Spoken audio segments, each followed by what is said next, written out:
get your hands together. This is going to be such a special thing. There's going to be a surprise, and I feel like the surprise is going to happen while I'm on stage, so I'm not going to ruin it. So our next act is Ganesh Cherian!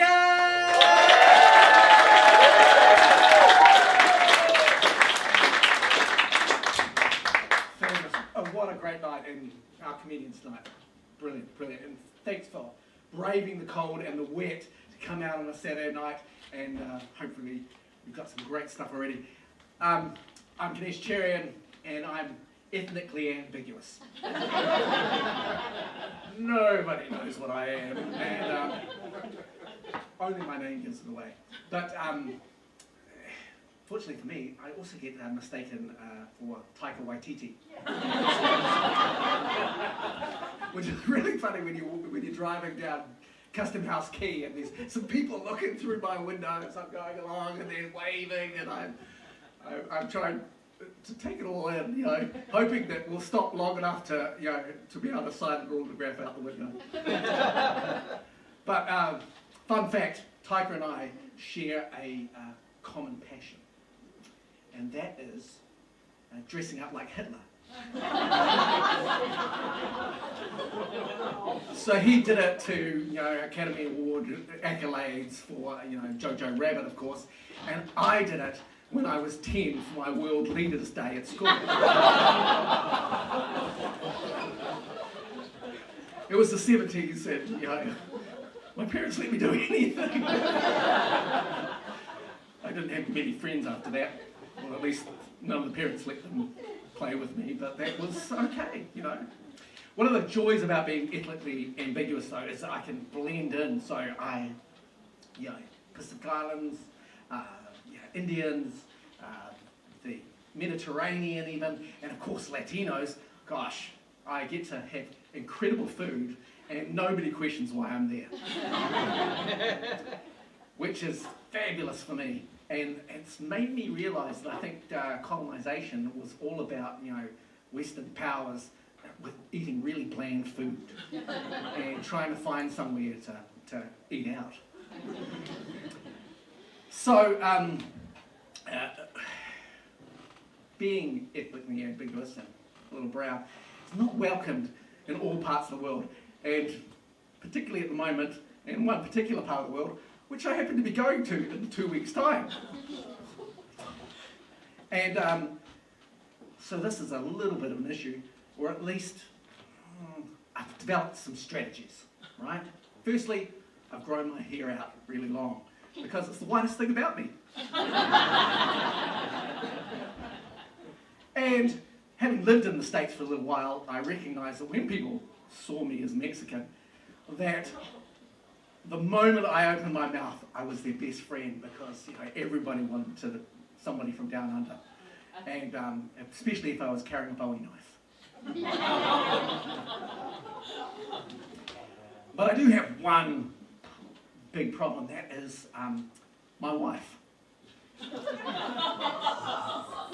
She's American, so we have to go back there occasionally.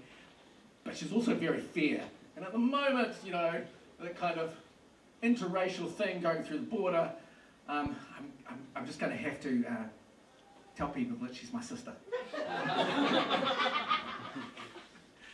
And I had a big win this week that I wanted to share with you guys, and that is I published my first book. Woo!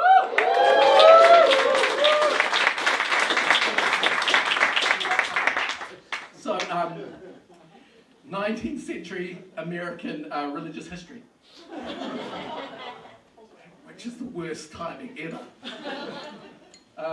Fun thing, well, I had to Google this week how to sign a book, because everybody wants their book signed, and I'd never done that, never seen it, and so I just had to make sure that I knew what I was doing, and that's great. And I'm actually going to the States to present about my work, which is fabulous. Woo!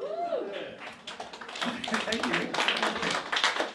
But there is one small problem, and that is, of course, when I started writing this book, I believed that America was ready to address some of its challenging past.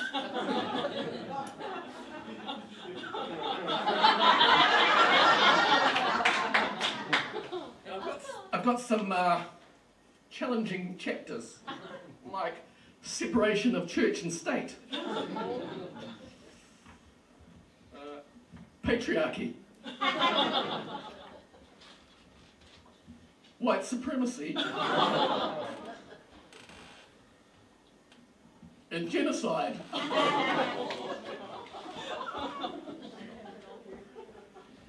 So if I go through the border and they Google my name, I may be detained. And if I'm not detained, I might get picked up on the street. I've actually figured out a little strategy for that too. I relearnt an old 1990s song, and if you know this song, you should just sing along, right? And it goes like this. Ice, ice, baby. Ice, baby. So, I think I'm covered. So, what are they? And if I get to my academic conference actually and manage to present, possibly, there might be a slight stabbing involved. But, worked for Salman Rushdie. He sold many more books after that. So, look, I could just not go, right? Miss the flight. Don't have to worry about anything. But look, I've already had experience as a Nazi.